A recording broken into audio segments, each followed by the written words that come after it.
Hello, welcome to this podcast for Agents of Change in Automotive Retail, brought to you by Carwow, the UK's destination for car changing.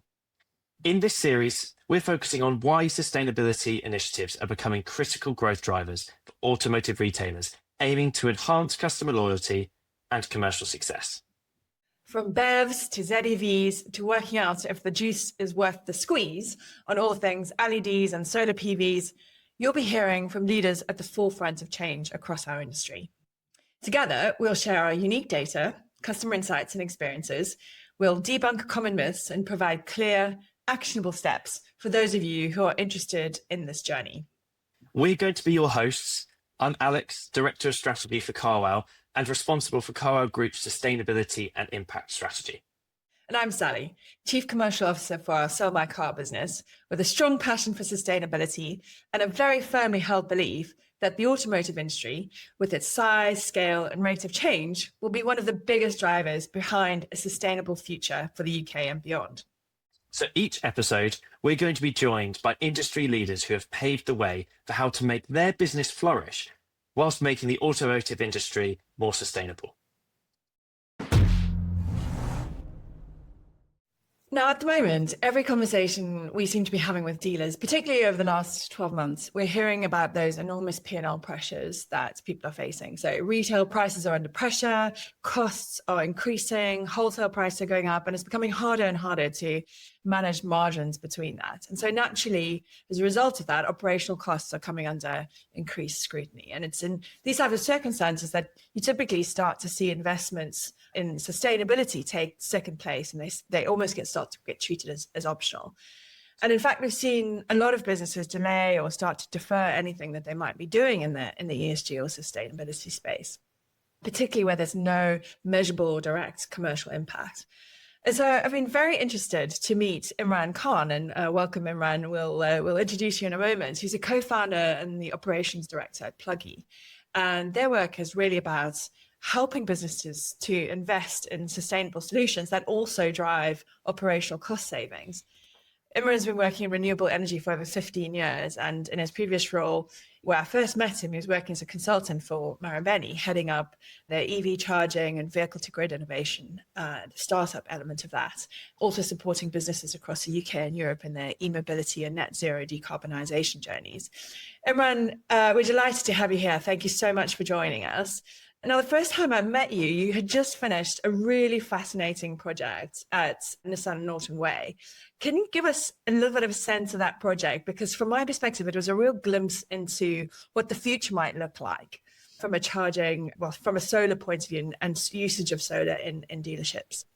Sure. Thanks for having me, first of all. And I guess dealerships now are all facing scrutiny on their financials. Everybody's looking at bottom line and looking to secure their energy. With the rising energy prices, renewable energy is kind of the first thing that people are considering. Now, I think it's a bit of a milestone. The Norton Way project was, I guess, at the forefront of renewable energy for dealerships. So when we looked at this project, it was a case of not having a vanilla solar energy solution. It was looking at innovation and how we can actually future-proof the site. So for this project itself, we considered looking at their site. So it wasn't just a case of putting some solar PV in for them and putting some EV chargers in for their usage for the vehicles. We actually assessed their site usage and came up with a solution that enable the site to save money from sort of day one of inception of the solar PV. So we installed a solar carport. There was some rooftop solar, and this was all sized up so that they weren't exporting. So there's a lot of businesses that we're working with that have had several proposals. Some of these proposals are to maximize the space that they have on roofs. So what we have done at that Nissan dealership was to assess their actual utilization of energy and size up a PV system so that they're not exporting to the grid, because that then increases the return So for them, we built a bespoke carport. There was some rooftop solar, and there was bi-directional charging. So that innovation itself, I guess, is probably, I would say, 5 years ahead of where it needs to be. It's not mainstream at the moment. So that was the bit that I loved most about that project, was that you were using the leaves as batteries to store. That's right. To store energy through the course of the day. But, as you say, that bit of the technology is still quite a way away. But you started to touch on it there, which is that, the use of solar and the integration of that into your business actually represents genuine cost savings. So how should dealerships be thinking about linking their sustainability goals to this? Like, where do you see the big opportunities for them? So I think the big opportunities right now are the tax benefits, the AIA. Solar has actually reduced over the last sort of 15, 20 years. The price of the solar PV systems have reduced. That matched with ESG pressures, the AIA, so the tax benefits for the dealerships, they're able to claw back 100% of their investment. We don't know whether that's going to change by next year. That could change and that could all go away, or it could change dramatically, as we know with the government. Once they make that change, we saw it years ago with the feed-in tariffs and the ROCs. But I think if the dealerships actually assess the financials, we're seeing returns now from solar PV systems from 2 to 4 years as a return on investment, which includes the tax benefits. So that, I think, is a great selling point internally within these dealerships. But I think that gets overseen, because when people are getting these proposals, they're not actually sized correctly, which then means that the returns are maybe 5 to 7 years. Whereas if the systems are sized correctly and the dealerships take in consideration the tax benefits, that then reduces the return. So right now, with the commodity costs being so low, the dealerships are able to sort of hedge ahead with their energy, and also revolutionize their dealerships in, having this sustainable solution. Imran, was this something special about this site? Is it the case that, there's very few dealers who, have the right, forecourt and set up to make this work? Or is this actually something that could work more broadly across the country? Yeah, so we're working with many dealerships now. And I guess there's two ways of this. The first piece of the puzzle is the education. So it's educating these dealers that if you haven't got a rooftop that you can install solar on, you can install it on your car park. You can also install it on a ground area that you might have available, or even on a facade of a building. So I think it's more of the educational pieces to what you actually have on site and what would benefit you the most, where you're going to get the best sort of yield from your investment. Obviously, there's the direct benefit of you've suddenly got your own supply of energy, and I guess you've now even in some cases got a carport as well. But were there any other sort of surprising secondary benefits to this kind of installation at the Nissan dealership? At the Nissan dealerships, yeah. So we actually had installed some controls to help to optimize the building as well. So what they did was so almost wrap this and make it more of an ESG piece. We actually installed some controls to help them to reduce their reliance on wastage. So we were optimizing their air conditioning. Even the solar was getting optimized. The lighting, so that there wasn't wastage of lights. We were actually monitoring the lighting usage and optimizing it so that they were only switched on at times where they were actually being used. And whether that was zoned or whether it's across the actual showroom, we were actually assessing that, and we had controls to monitor and to fine tune that, which made a significant saving for the dealership. Well, that's really interesting, because I suppose what you're saying there, it's a very holistic approach, right? So you're looking not only at reducing utilization and managing how energy is being used across the site, but then there's the capital project as well to obviously install the solar and to generate electricity from that.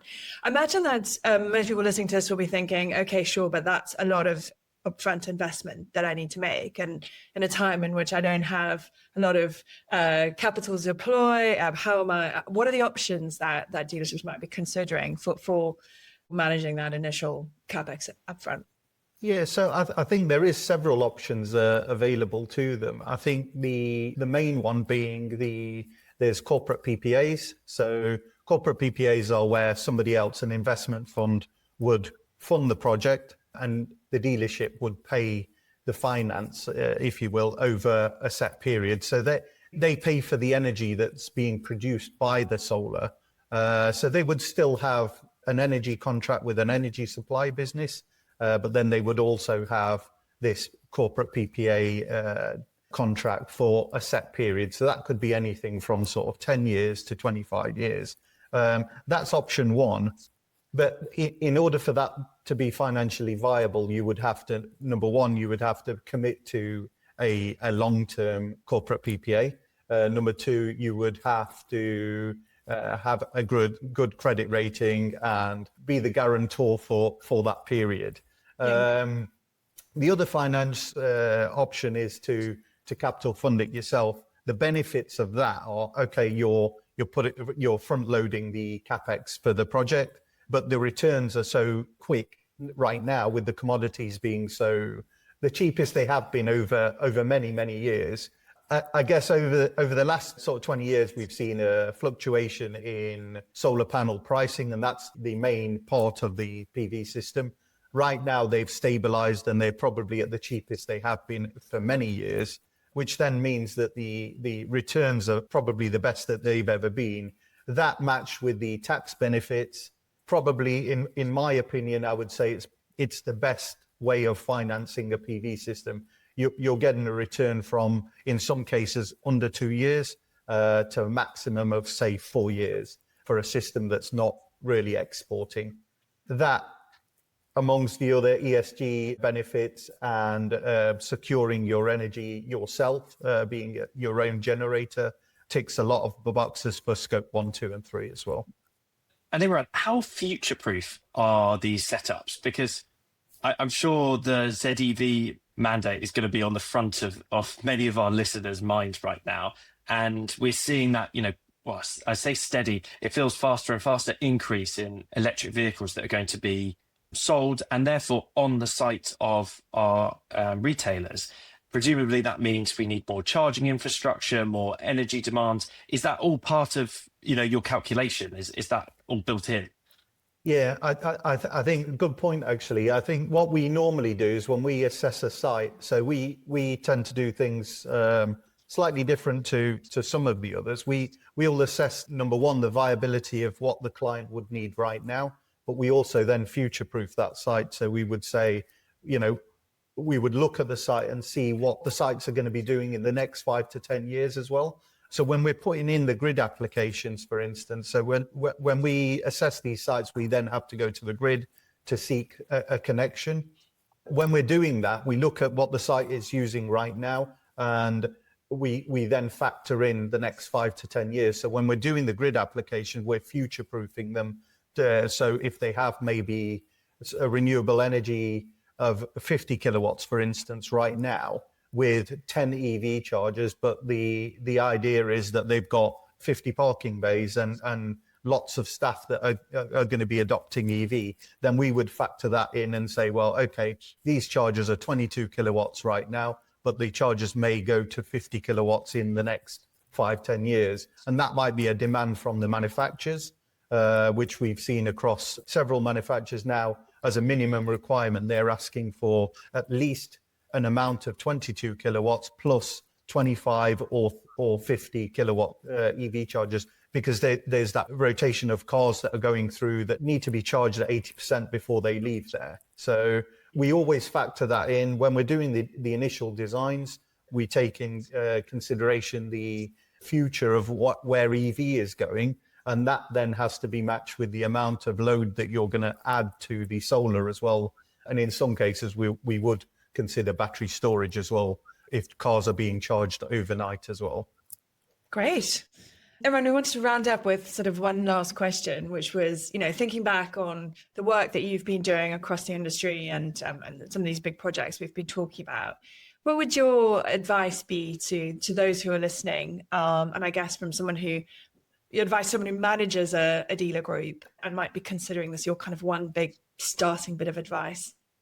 I guess, having discussed with several dealerships, number one, it's not in their immediate remit to do this. They want to do it, but they don't know where to start.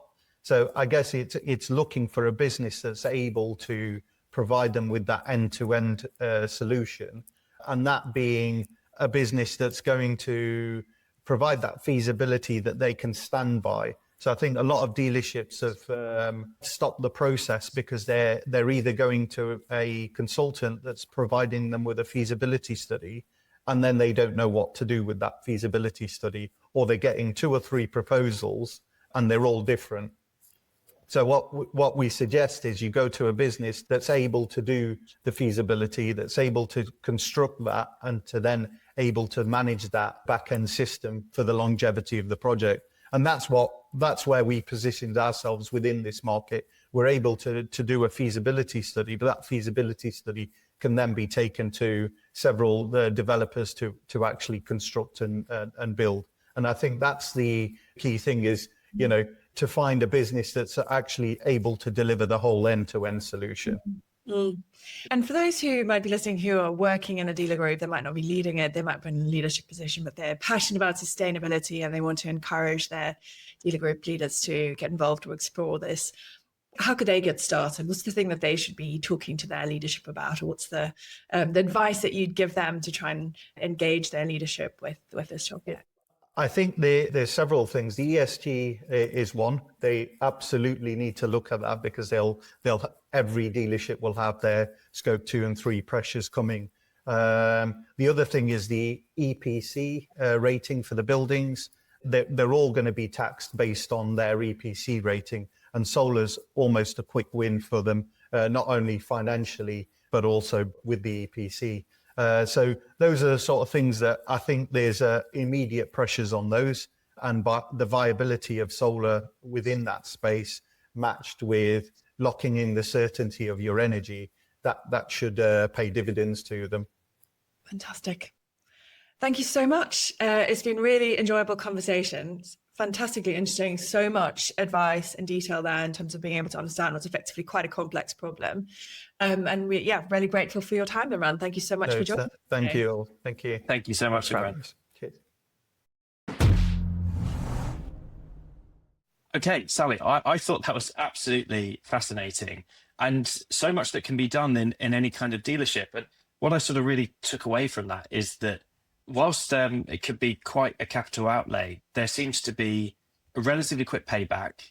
There's quite a few sort of different funding and what I've sort of called carrots that the government had put out there, whether it's tax incentives or also a few potential sticks coming down the line in terms of regulatory impacts.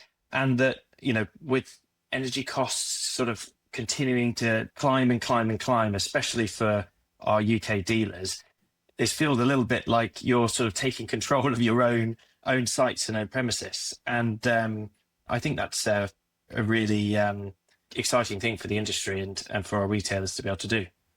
I couldn't agree more, Alex. I mean, I think the thing that's, when you hear someone with Imran's background and experience take you through the various kind of commercial levers or kind of P&L levers in terms of sort of where you could make cost savings, and then where some of those, as you say, some of those penalties are going to come in down the line, you come back to the fact that actually dealerships are very well placed to tackle some of this energy challenge in a way that other businesses outside the industry aren't, partly because of the sheer scale of the retail space. So if you think about that kind of aggregated across the industry as a whole, it's enormous, right? And actually that's probably a relatively high impact from if you can aggregated that up as a whole, it's relatively high impact from an overall solar point of view. And you think about, I always get excited about the impact that the industry as a whole can have on our national sustainability goals. I mean, you think about adoption of solar across the industry, it starts to get very interesting in terms of an aggregated impact. And if that has commercial value for the businesses that are implementing it as well, fantastic, right? So come away from the conversation being quite positive and excited, but also that it's complex. There's a lot of legislation involved. There's a lot of technical implementation work involved, and that clearly, if you're not an expert in this field, you really need to work with someone who understands not only the legislative environment, but also the technical engineering, all of the grid interaction. It's complicated. A one-stop shop to handhold your way through all of this complexity and actually get to quite a neat solution. Well, I think on that one then, let's wrap that episode up, and we'll see everyone for the next one. See you soon.